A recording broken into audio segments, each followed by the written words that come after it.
বাংলাদেশে বলতে গেলে এই কয়েকটা বছর কেমন যেন আযাব আর গজব আমাদের জন্য দিন দিন বেড়ে যাচ্ছে।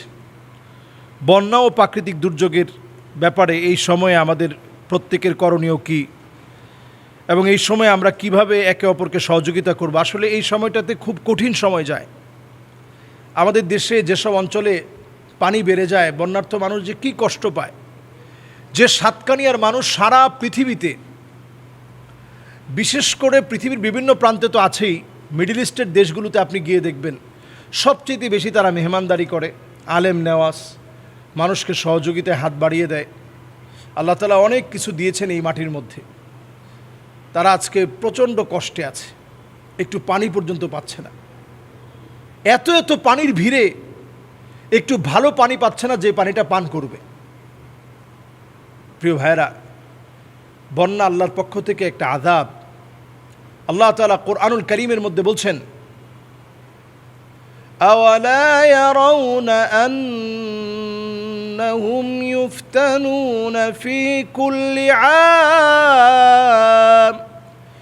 في كل عام مرة أو مرتين ثم لا يتوبون ولا هم يذكرون। প্রত্যেকটা বছর আল্লাহ রাব্বুল আলামিন একবার অথবা দুইবার পরীক্ষা নেন। পরীক্ষাটা ভয়াবহ পরীক্ষা হয়।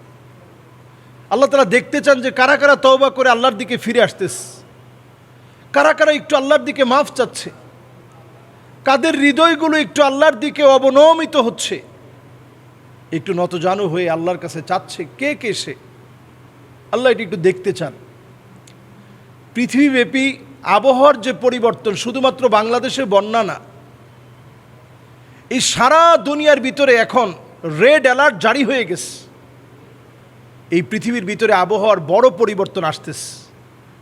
দুর্ভিক্ষের যা যা প্রয়োজন সব চলে আসতেছে।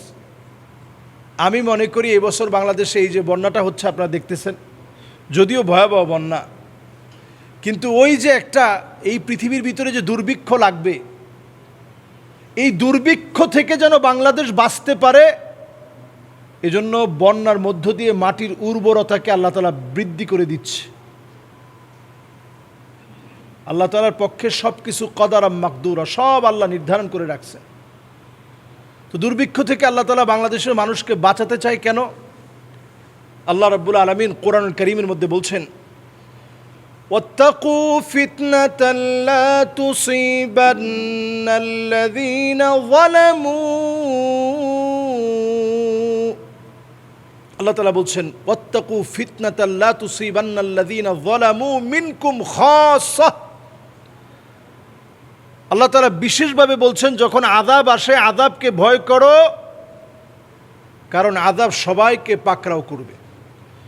ওয়াত্তাকু ফিতনাতান লা তুসিবান্নাল্লাযীনা যালামু মিনকুম খাসসাহ ওয়া'লামু আন্নাল্লাহা শাদীদুল ইকাব। শাস্তি দেওয়ার ক্ষেত্রে আল্লাহ বড় কঠিন, সবার উপরে শাস্তি আসবে। এরপর আপনি তাকিয়ে দেখেন প্রত্যেকটা বছর কেমন যেন বাংলাদেশকে আল্লাহ তাআলা হেফাজত করে মাফ করে দিচ্ছেন। ভয়াবহ বন্যা থেকে বন্যা ছোট বানায় দিচ্ছেন। প্রতিকূল আবহাওয়া, প্রতিকূল পরিস্থিতি ভয়াবহ হওয়ার কথা, সেখান থেকে আল্লাহ তাআলা হেফাজত করতেছেন। আমি বলবো সবাই আমরা নামাজের দিকে আসি।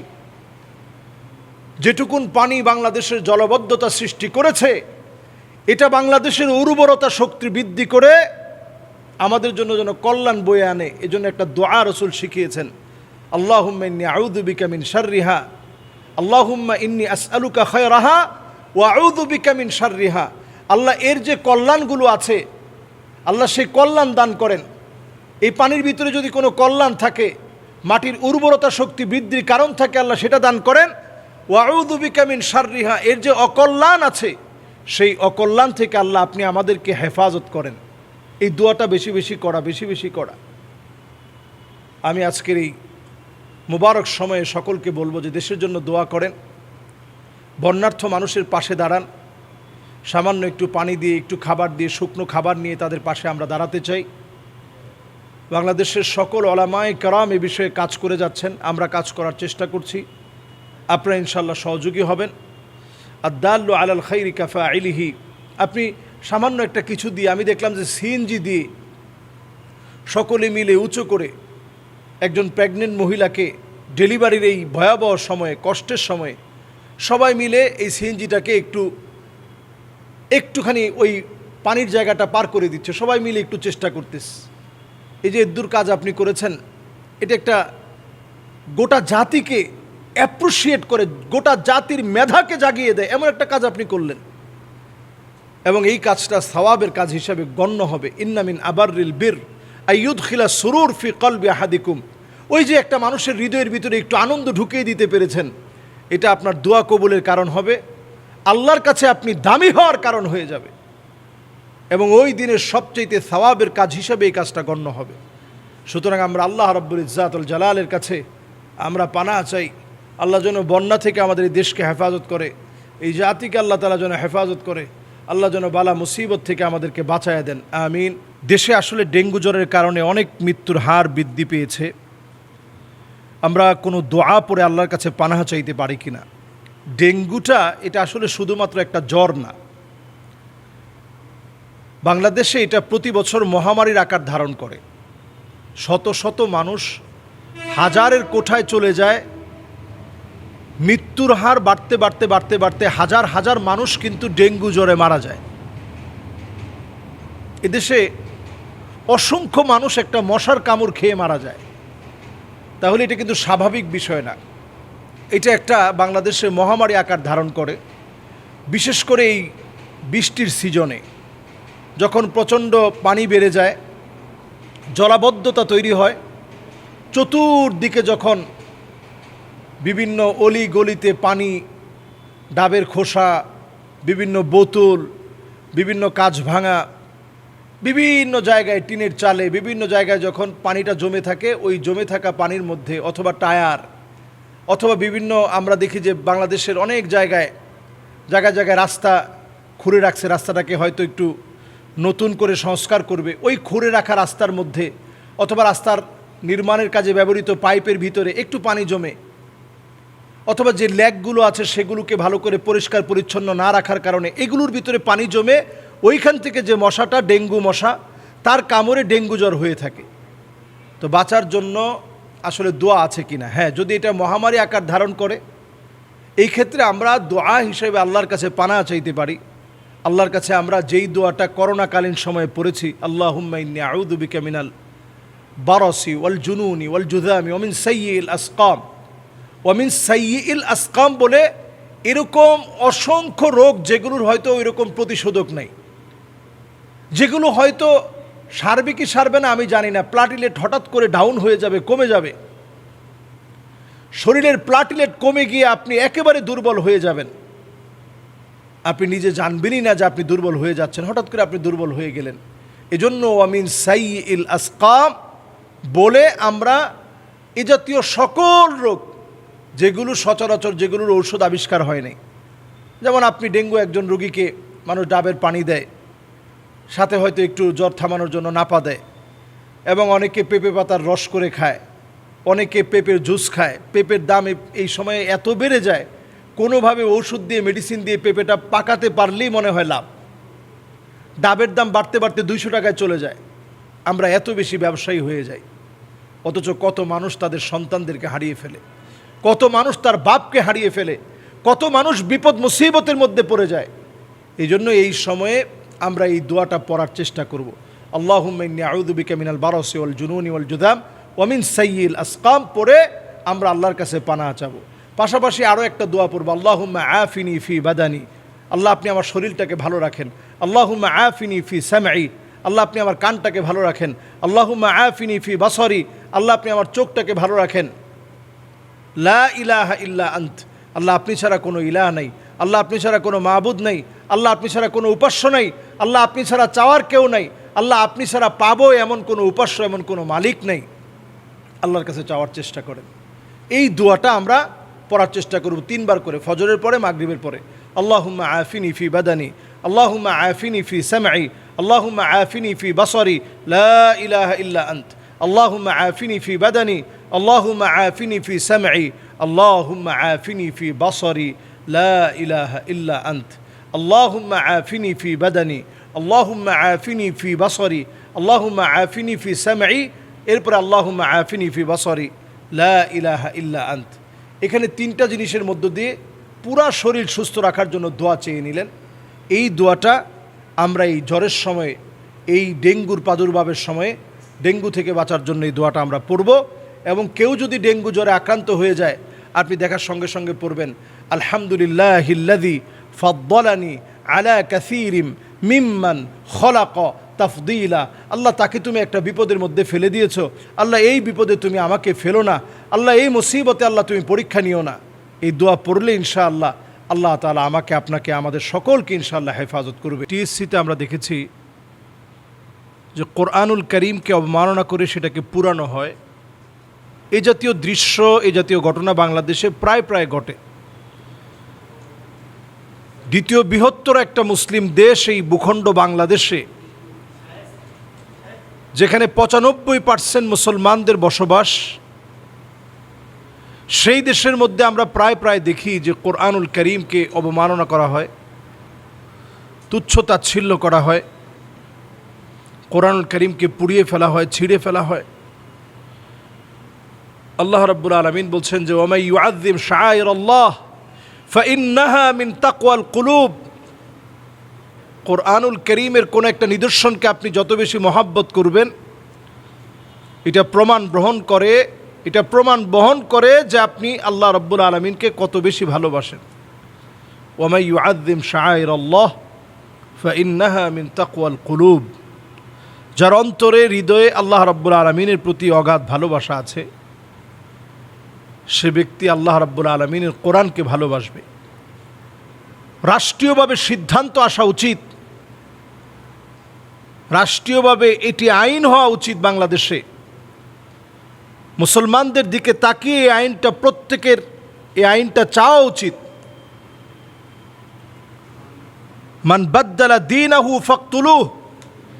দিনটাকে যে পরিবর্তন করে ফেলবে, দিনের মধ্যে যে পরিবর্তন সাধন করবে, ইসলামের কোনো একটি বিষয় নিয়ে, নবী করিম সাল্লাল্লাহু আলাইহি সাল্লামকে নিয়ে, কোরআন নিয়ে যদি কেউ কটূক্তি করে, ফাকতুলুহু, তার শাস্তি হবে মৃত্যুদণ্ড। বাংলাদেশে এটি আইন করে এই শাস্তি নিশ্চিত করা উচিত। এবং বাংলাদেশে আমরা লক্ষ্য করি এটি প্রায় প্রায় বিভিন্ন যারা ইসলাম ত্যাগ করে এমন অনেক মুরতাদ এ জাতীয় ঘটনা ঘটিয়ে থাকে। কখনো কখনো অনেক বিধর্মী নিজেকে অন্য দেশের ভিখারি সাজিয়ে শুধুমাত্র ভিসা লাভের আশায় তারা এই কোরআনুল করিমের অবমাননায় নিজেদেরকে লিপ্ত করে ফেলে। তো এই বিষয়ে পরিষ্কার আইন করে এই বিষয়টা নিয়ে শাস্তিযোগ্য অপরাধ হিসেবে এটাকে ইনশিওর করা দরকার। আমরা দেখি যে জাতীয় লোকগুলো হয়তো জেলের মধ্যে যায়, আবার 1 মাস 2 মাস 3 মাসের ভিতরে তারা জেল থেকে বের হয়ে যায়। এরপরে তারা বিভিন্ন ভিক্ষুক সেজে, ভিখারির বেশে বিভিন্ন জায়গায় তারা অ্যাপ্লিকেশন করে যে আমি আমার দেশে আমি সিকিউরিটি পাচ্ছি না, ইনসিকিউর ফিল করছি, তো আমাকে আপনাদের দেশের একটা ভিসা দিয়ে দেন। এবং দেখা যায় যে অল্প সময়ের ভিতরে সে একটা ভিসা লাভ করে।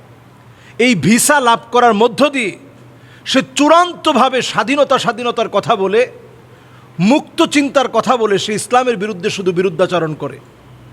সে Yajurveda, Rigveda, Samaveda, Atharvaveda, Smriti, Shruti, Upanishad, New Testament, Old Testament কোনোটা সে পুড়িয়ে ফেলে না, কোনোটা সে জ্বালিয়ে ফেলে না। সে শুধু কোরআনুল করিমের উপরে সে হামলা করে। সুতরাং এই বিষয়ে আমাদের কথা পরিষ্কার, আমরা এই জাতীয় কর্মকাণ্ডকে কখনো ছাড় দিব না। আইন যেমন আমরা হাতে তুলে নিতে চাই না, আইনের প্রতি শ্রদ্ধাশীল হিসেবে আমরা বলতে চাই বাংলাদেশে অনতিবিলম্বে এই শাস্তিযোগ্য অপরাধ, মৃত্যুদণ্ডের শাস্তিযোগ্য অপরাধ, আল্লাহর কোরআন, রসুল করিম সাল্লাল্লাহু আলাইহি সাল্লামকে অবমাননা করা, এই বিষয়ে সিদ্ধান্ত আসা একান্ত জরুরি আমাদের দেশে। আল্লাহ রাব্বুল আলামিন আমাদের প্রত্যেক মুসলমানকে এটা বোঝার তৌফিক দান করুক। কোরআন আমার সব, রসুল আমার সব, নেতার চাইতে যেভাবে আমরা দলকে বড় মনে করি, দলের চাইতে যেভাবে আমরা আদর্শকে বড় মনে করি, আদর্শের চাইতে যেভাবে আমরা রাষ্ট্রকে বড় মনে করি, রাষ্ট্রের চাইতে ইসলামকে কোটি কোটি গুণ বড় মনে করতেই হবে, না হলে আমরা ইমানদারের পরিচয় দিতে পারবো না। আল্লাহ তাআলা আমাদের প্রত্যেককে ইমানের দাবিতে এই জাতীয় অন্যায়ের বিরুদ্ধে প্রতিবাদ করার তৌফিক আল্লাহ তাআলা দান করুক। ভোলায় একটা বাড়িতে জিন পোড়া বাড়ি দখল করে রেখেছে। আসলে এটা সত্য হতে পারে কি না কল্প কাহিনী? এ জাতীয় কর্মকাণ্ডে আসলে আমাদের করণীয় কি? আমরা অনেক সময় দেখি যে কোনো বাড়িতে জিনের আসর থাকে। এই আসার মানে প্রভাব থাকে। জিনের আসার বা প্রভাব এটি হাদিস দ্বারা স্বীকৃত কিনা? হ্যাঁ, একাধিক হাদিস, সহিহ হাদিস দ্বারা এটা প্রমাণিত এবং সত্য যে জিনের একটা আসার বা প্রভাব, যেটাকে আমরা আসর বলে থাকি, যে জিনের আসর আছে এই ঘরের মধ্যে, এই জাতীয় আসর থাকতে পারে ভাই। হাদিসের মধ্যে আসছে, যখন আপনি ঘরের মধ্যে প্রবেশ করবেন, আপনি সেখানে বিসমিল্লাহ বলে প্রবেশ করেন এবং সালাম দেন। কেন সালাম দিবেন? কারণ ওই ঘরের মধ্যে কেউ না থাকলেও জিন থাকতে পারে। এবং হাদিসের মধ্যে আসছে, যখন আপনি ঘরের ভিতরে ঢুকবেন, তখন যখন আপনি বিসমিল্লাহ বলে সালাম দিয়ে ঢুকবেন, তখন জিনরা বলতে থাকবে যে আজকের এখানে আমরা থাকার মতো কোনো জায়গা পেলাম না। কারণ আপনার পিছনে পিছনে জিনদের একটা দল ঢুকতে পারে। এবং আপনি সালামও দিলেন না, বিসমিল্লাহও যখন বলবেন না, তখন তারা বলতে থাকবে যে আদরাকতুমুল মাবিত, আজকে অন্তত রাত্রি যাপনের একটা জায়গা পেলাম। তো কিছু কারণ এমন আছে যেই কারণগুলোতে জিন আপনার বাসার ভিতরে বসবাস করবে, তাদের নিজেদের বসবাস স্থল বানিয়ে ফেলবে। এর মধ্যে একটা হচ্ছে, যেমন আপনি বাউলুন মুনকাতিয়া, পেশাব যদি আপনি খোলা অবস্থায় রেখে দেন দুর্গন্ধ সৃষ্টি হবে। এবং এই পেশাবটাই বাচ্চাদের পেশাবটা কমোডের মধ্যে আপনি রেখে দিলেন, এখান থেকে যে দুর্গন্ধের সৃষ্টি হবে, এটাতে দুষ্ট জিনেরা আপনার ঘরের মধ্যে আসবে। আরও একটি কারণ আছে যেটাতে আপনার এই প্রভাবের কারণে আপনার ঘরের মধ্যে জিনের আসর থাকতে পারে। সেটি হচ্ছে এমন যে আপনার ঘরের মধ্যে আপনি ঝুনঝুনি টানিয়ে রেখেছেন। ঝুনঝুনির এই আওয়াজটা জিনদের বিশেষভাবে পছন্দ হয়। আমরা দেখবেন অনেকেই পর্দার মাঝখানে একটা ঝুনঝুনি দিয়ে রাখি। এটা যখন নড়ে চড়ে উঠে, তখন জিনেরা এই জায়গাটায় আসতে খুব স্বাচ্ছন্দ্য বোধ করে। হাদিসের মধ্যে নবীজি সাল্লাল্লাহু আলাইহি ওয়াসাল্লাম বলেছেন যে লা তাদখুলুল মালাইকাতু বাইতান ফিহি জুলজুল, ওই ঘরের ভিতরে রহমতের ফেরেশতা প্রবেশ করতে পারে না যেই ঘরের ভিতরে এই যে ঝুনঝুনির আওয়াজ থাকে। তো ওইখানের মধ্যে দুষ্ট জিনেরা আসে। আপনি যদি হাড় কাটা এগুলোর মধ্যে পানি ঢেলে দেন, তাহলে জিনেরা আপনার ঘরের মধ্যে আসর করা বা প্রভাব বিস্তার করার সম্ভাবনা থাকে। এরপরে যদি আপনি আপনার বিছনার চাদরটা একেবারে খোলামেলা, বিছনাটা একবারে রেখে দিলেন, ঝাড়া না দিয়ে আপনি শুয়ে পড়লেন, জিন ওই জায়গার মধ্যে শুয়ে রেস্ট নিতে পারে। আপনার ঘরের মধ্যে হয়তো সে শুয়ে আছে, আপনি দেখতেছেন না। তো আপনি যখন শুয়ে যাবেন, তখন হয়তো তার শরীরের মধ্যে লাগার কারণে সে ব্যথা পেয়েছে, সে প্রতিশোধ নেওয়ার চেষ্টা করবে। এজন্য শোয়ার আগে বিসমিল্লাহ বলে আপনার বিছনার চাদরটা আপনি ঝেড়ে নেন। এরপরে আরও একটি কারণ, যখন আপনি টয়লেটে যাবেন, আপনি টয়লেটটা পরিষ্কার করে রাখবেন এবং বাহির থেকে প্রবেশ করার সময় আল্লাহুম্মা ইন্নী আউযু বিকা মিনাল খুবসি ওয়াল খাবায়েস আপনি পড়েন। খবিসদের থেকে আল্লাহর কাছে পানাহ চেয়ে এরপরে আপনি প্রবেশ করেন। এই কাজটা না করলেও জিন বিরাটভাবে আপনার উপর প্রভাব বিস্তার করবে, আসর করবে, ক্ষতি করার চেষ্টা করবে। এরপরে আরও কিছু বিষয় থাকে, যেমন কুকুর লালন পালন করা। এই কুকুরের কারণে জিন কিন্তু প্রতিনিয়ত আপনার ঘরের মধ্যে চতুর্দিক থেকে দেখবেন জিন যখন অ্যাটাক করার চেষ্টা করবে, কুকুর তখন চিৎকার করে ডাকবে। এজন্য যদি কুকুর রাখতেই হয় গার্ড হিসাবে বাড়ির বাহিরে আপনারা রাখবেন, ঘরের মধ্যে কুকুর রাখা যাবে না। এর কারণে জিন আপনার ওই পরিবারের প্রতি বেশি আসক্ত হবে। এরপরে আরও একটি বিষয় থাকে, সেটি হচ্ছে আমরা অনেক সময় এটা জানি না অনেকেই, ছবি টানিয়ে রাখা। যেমন আমরা আমাদের পিতা মাতা, আত্মীয় স্বজন, এমনকি নিজের হারিয়ে যাওয়া সন্তান অথবা নিজের স্ত্রী অথবা নিজের অনেক সময় ঘোরাফেরার বিভিন্ন মুহূর্ত, যেগুলো আসলে আপনাদের হৃদয়ে আনন্দ দেয়, ওই স্মৃতিগুলোকে আমরা ঘরের মধ্যে লটকিয়ে রাখি। এগুলো জিন আসার অনন্য কারণ। আরেকটি কারণ হচ্ছে পুতুলগুলো ব্যবহার করা। বড় বড় পুতুল, বাচ্চাকে খুশি করার জন্য তার বার্থডেতে আপনি বড় বড় পুতুল দিয়েছেন। এই পুতুলগুলোর ভিতরে জিন থাকে, এক একটা পুতুলের ভিতরে এক একটা বড় বড় জিন থাকে। আপনি চিন্তাই করতে পারবেন না। আপনি সেটা ইউটিউবে সার্চ করে দেখেন যে পুতুল কি পরিমাণ জিনে আসার কারণ। এই জন্য এই পুতুলগুলোর থেকে সাবধান হন।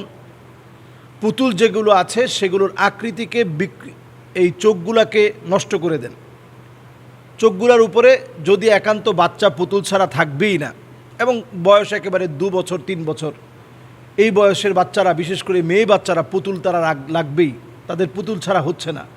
ওই অবস্থায় আপনি চোখের উপরে একটা কাপড় দিয়ে আপনি পট্টি দিয়ে দিবেন, অথবা আপনি কালো একটা কলম নিয়ে এই চোখটাকে আপনি মুছে দিলেন, বন্ধ করে দিলেন, আকৃতিটাকে আপনি মুছে দিলেন, বন্ধ করে দিলেন। শুধু পুতুল হিসাবে বাচ্চারা, মেয়ে বাচ্চারা বাবু বাবু বলে খেলে। তারা নিজেরা নিজেদের বাচ্চাদেরকে এই পুতুলগুলাকে বাচ্চা সাজিয়ে এরপরে খেলাধুলা করে। এতটুকুন হওয়ার জন্য হতে পারে, কিন্তু খেয়াল রাখতে হবে যে এইগুলা অবশ্যই আপনি মুছে দিবেন, চোখের আকৃতিটাকে নষ্ট করে দিবেন। না হলে এক একটা এই পুতুল এটা জিনের বাসা হবে। তাহলে দেখেন আমাদের বাসাগুলোতে জিনের প্রভাব থাকার যতগুলো কারণ আছে সবগুলো আছে, এবং এগুলো হাদিস সম্মত। যেগুলো বললাম সবগুলো হাদিসের মধ্যে আসে। এখন বাঁচার জন্য উপায় কি? বাঁচার জন্য উপায় হচ্ছে সূরায়ে ইখলাস, সূরায়ে ফালাক, সূরায়ে নাস প্রতিদিন পড়েন। ঘরের মধ্যে সূরায়ে বাকারার তেলাওয়াত উচ্চ আওয়াজে ছেড়ে রাখেন। এখন প্লাগ ইন কোরআন পাওয়া যায়, অথবা আপনি টেলিভিশনেও অ্যাডবিহীন সূরায়ে বাকারার তেলাওয়াত ইউটিউব থেকে আপনি সার্চ করেন, সেখানে আপনি পেয়ে যাবেন। আপনি সূরায়ে বাকারার তেলাওয়াতটা ছেড়ে রাখেন, জিন আপনার ঘর থেকে বের হতে বাধ্য হবে। রাত্রে ঘুমানোর সময় আয়াতুল কুরসি আপনি পড়েন। হাদিসের মধ্যে আসছে ফালা ইয়াজাল আলাইকা মিনাল্লাহি হাফিজ, আল্লাহর পক্ষ থেকে একজন জিম্মাদার আল্লাহ তাআলা নিযুক্ত করে দিবে, যার দায়িত্ব হচ্ছে আপনাকে সে পাহারা দিবে। সুবহানাল্লাহ বিহামদি।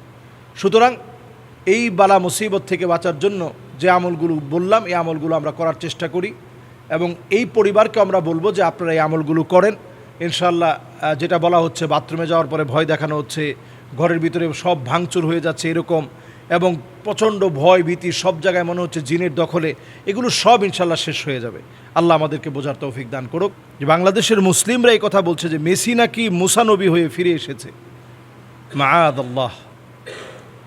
আর্জেন্টিনার জন্য আমাদের সবসময় বদদোয়াটা এমন ছিল আর্জেন্টিনা এবং ব্রাজিলের জন্য, যে এই দুইটা দল বাংলাদেশ থেকে সর্বপ্রথম যারা হারতেছে তাদের মধ্যে এই দুইটা দল হেরে যাক। এই দুইটা দল হেরে গেলে আমরা কেমন যেন মুক্তি পেয়ে গেলাম। আমি নিজে সেদিন, আপনারা জানেন যে আমার মেয়েটা খুব অল্প সময়ের মধ্যে আমার মেয়েটা দুনিয়া থেকে চলে গেল, ক্যান্সার পেশেন্ট ছিল। আমরা অত্যন্ত এই সময়টাতে শোকাহত। এর ভিতরে সেদিন খেলা হলো, আমি চিৎকার চেঁচামেচিতে ঘুম ছেড়ে লাফিয়ে উঠলাম। আমি দেখলাম একেবারে যুবক যুবক বাচ্চারা, ছোট বৃদ্ধ মধ্যবয়সী সব রাস্তায় নেমে পড়েছে। কেন? কারণ মিশর প্রথম দিকে ভালো খেলতেছিল, এবং সবাই সেদিন ধারণা করে নিয়েছিল যে এবার বিশ্বকাপে মিশর কিছু একটা করে ফেলবে। এই ধারণাটা হঠাৎ করে একেবারে শেষ সময়ের দিকে এসে, এটা কিন্তু তারা রেফারি এমন ভূমিকা রেখেছে, এবং ফিফার আপনি সেদিন দেখবেন কর্মকর্তা যারা ছিল তারা মনে হয় ফেটে যাচ্ছে যে মুসলিম একটা দেশ ভালো করে ফেলতেছে। এবং দেখবেন যে মিশরের খেলোয়াড়দেরকে যখন প্রশ্ন করা হলো, তারা উত্তর দিয়েছে হাসবুনাল্লাহ ওয়া নি'মাল ওয়াকিল, আল্লাহ আমাদের জন্য যথেষ্ট। যদিও আমি খেলার পক্ষের কোনো লোক না, মিশর গভর্নমেন্টও চায় না যে মিশর ভালো করুক। কেন চায় না? কারণ একজন খেলোয়াড় যদি বিশ্বকাপে যদি ভালো করে ফেলে, তাহলে প্রেসিডেন্টের চাইতে তার দামটা বেড়ে যাবে। যেমন আর্জেন্টিনার প্রেসিডেন্টকে কয়জন মানুষ চিনে? মেসিকে যতজন মানুষ চিনে, প্রেসিডেন্টকে এতজন মানুষ চিনে না। তো বিশ্বময় তাদের দামটা ছড়িয়ে যাক। আরব বিশ্ব ফুটবলে অনেক ভালো করার পরেও বিশ্বকাপে তারা আসতে পারে না। কেন?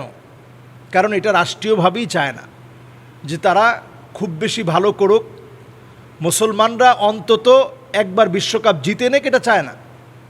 আমরা এবারের বিশ্বকাপে এটা একেবারে চাক্ষুষ দেখেছি। সারা দুনিয়া থেকে আর্জেন্টিনার বিরুদ্ধে সারা দুনিয়ায় মানুষ সোচ্চার হয়েছে। যারা আর্জেন্টিনার সমর্থক ছিল তারাও জার্সি পুড়িয়ে ফেলেছে যে একটা মুসলিম দেশের সাথে এমন অমানবিক একটা আচরণ, এটা মেনে নেওয়া যায় না।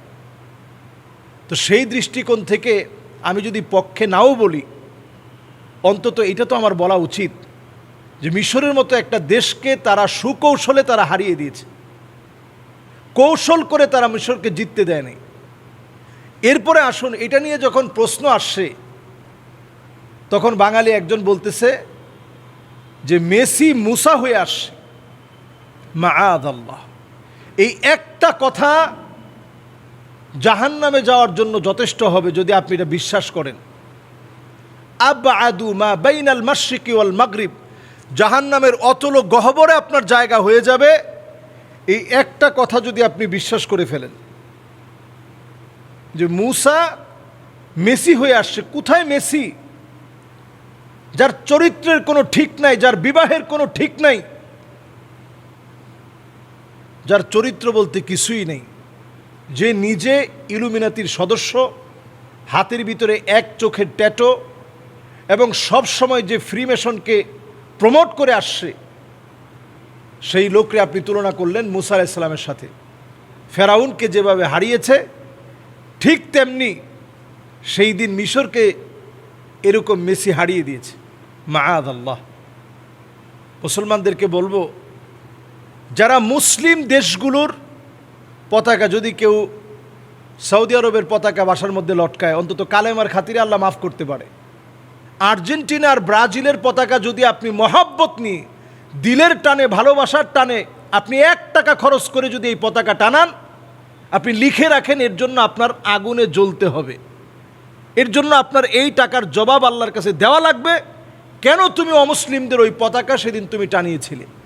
আমরা বাংলাদেশে দেখেছি এই খেলার উন্মাদনায় বাংলাদেশে আত্মহত্যার ঘটনা ঘটেছে এই কয়েকদিনে, বাংলাদেশে মানুষকে মেরেছে এই কয়েকদিনে, এক পক্ষ আরেক পক্ষকে হত্যা করার জন্য আসছে, মারামারি হয়েছে, চাঁদাবাজি হয়েছে, খুনাখুনি হয়েছে, রাহাজানি হয়েছে। এরকম খেলাকে কি করে আপনারা প্রমোট করেন? ছেলে নাই, মেয়ে নাই, রাত বিরাতে তারা বের হয়ে যাচ্ছে, হই হুল্লোড় করছে। এজন্য এখনও সময় আছে আমাদের, এগুলো থেকে বের হওয়া উচিত।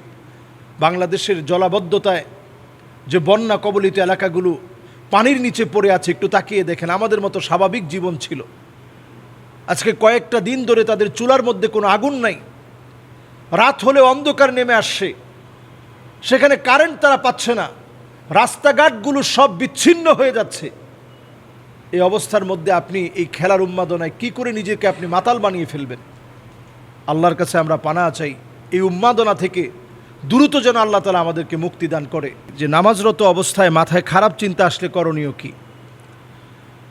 এটা আসলে স্বাভাবিক যে শয়তান আপনাকে ধোকায় ফেলে দিবে, বারবার আপনার মনটা চলে যাবে। মনটা চলে গেলে আবার আপনি মনটাকে টেনে নিয়ে আসবেন, মনটা চলে গেছে আবার আপনি টেনে নিয়ে আসবেন। এই টেনে নিয়ে আসার নামই হচ্ছে আপনার নামাজের ভিতরে মনোযোগ ফিরিয়ে আনার চেষ্টা করা, খুশু এবং হুদু, বিনয় নম্রতার সহিত নামাজ পড়া। তো নামাজের ভিতরে মনোযোগ ছুটে গেছে, আপনি আবার টেনে আনার চেষ্টা করলেন। মনোযোগ ছুটে গেছে, আপনি টেনে এনে আবার নামাজের দিকে মনটাকে বসালেন। ছোট্ট একটা আমল ক্ষেত্রে আপনারা করবেন। হাদিসের ভিতরে একটা শয়তানের নাম বলা হয়েছে ইখতিলাস, ইখতালিসুল ইনসান ফিস সালাহ। নামাজের ভিতরে যে মানুষকে সবচেয়ে বড় ধোঁকা দেয়, ইখতিলাস নামক শয়তান। আবারও বলছি, ইখতিলাস নামক শয়তান। এই শয়তানের ভয়াবহতাই হচ্ছে সে নামাজ থেকে মানুষকে বিরত রাখে, নামাজ থেকে মানুষকে ধোঁকা দেয়, নামাজের সময় আসলে মনোযোগকে ছুটিয়ে নিয়ে যায়। এজন্য মনটা যখন ছুটে যেতে নিচ্ছে, মনটা যখন ছুটে যাচ্ছে, আবার আপনি টেনে আনেন। বাম দিকে ফিরে আউযু বিল্লাহি মিনাশ শাইতানির রাজিম, নামাজ শুরু করার আগে বাম দিকে ফিরলেন, আউযু বিল্লাহি মিনাশ শাইতানির রাজিম, এরকম বলে 3 বার। অভিনয় করলে যেভাবে আমরা করতাম ওই রকম অভিনয়ের মতো করে 3 বার থুতু নিক্ষেপ করবেন। অভিনয়ের মতো আউযু বিল্লাহি মিনাশ শাইতানির রাজিম বলে 3 বার থুতু নিক্ষেপ করে এরপরে আল্লাহু আকবার বলে নামাজে দাঁড়াবেন। ইনশাআল্লাহ কয়েকদিন আপনি এভাবে চালিয়ে যান, আপনি দেখবেন হারিয়ে যাওয়া বস্তু নামাজের ভিতরে খুঁজে পান। আপনার মনে হইল যে হাই হাই চাবিটা তো রাখছি বালিশের নিচে, আমি নামাজে দাঁড়ায় গেলাম, চাবি পেয়ে গেলে তো আমার ক্ষতি হয়ে যাবে। এরকম সব যেগুলো নামাজের ভিতরে ওয়াসওয়াসা দেয় সব ইনশাআল্লাহ ঠিক হয়ে যাবে। আপনার মন নামাজের ভিতরে স্থির হবে। নামাজের ভিতরে মনোযোগ সহকারে নামাজ পড়েন, সূরা ফাতিহা বুঝে বুঝে অর্থসহ অনুধাবন করার চেষ্টা করেন। এরপরে প্রয়োজনীয় যে সূরাগুলো আমরা নামাজের সূরা, প্রাত্যহিক আমাদের ইবাদতের নামাজ পড়ার সময় যে সূরাগুলো আমরা পড়ি, সূরা ইখলাস, সূরা ফালাক, সূরা নাস, সূরা আসর, সূরা কাউসার, সূরা ফিল, এই ছোট ছোট সূরাগুলো আপনি একটু অর্থসহ বোঝার চেষ্টা করেন যে আল্লাহ কী বলছে। নামাজের তাসবিহগুলোর অর্থগুলো অনুধাবন করার চেষ্টা করেন। সামি আল্লাহু লিমান হামিদাহ, আল্লাহ তাআলা শোনেন, যে আল্লাহ তাআলার প্রশংসা করে তার প্রশংসা আল্লাহ তাআলা শোনেন। এই জন্য আপনি তখন বলবেন রব্বানা লাকাল হামদ, আল্লাহ সমস্ত প্রশংসা তো আল্লাহ আপনার। হামদান কাসীরান তাইয়িবান মুবারাকান ফীহ, যত রকমের প্রশংসা আছে, বরকত আছে, সব আমার মালিকের পক্ষ থেকে, সব আমার মালিকের জন্য, সব আমার মালিক আমাকে দান করেন। এই বিষয়গুলো একটু উপলব্ধি করে আপনি নামাজের ভিতরে মনোযোগটা বসানোর চেষ্টা করবেন। আপনি দেখবেন মন ছুটে গেলেও আবার মনটা নামাজের দিকে চলে আসবে ইনশাআল্লাহ। আল্লাহ তাআলা আমাদেরকে তৌফিক দান করুন।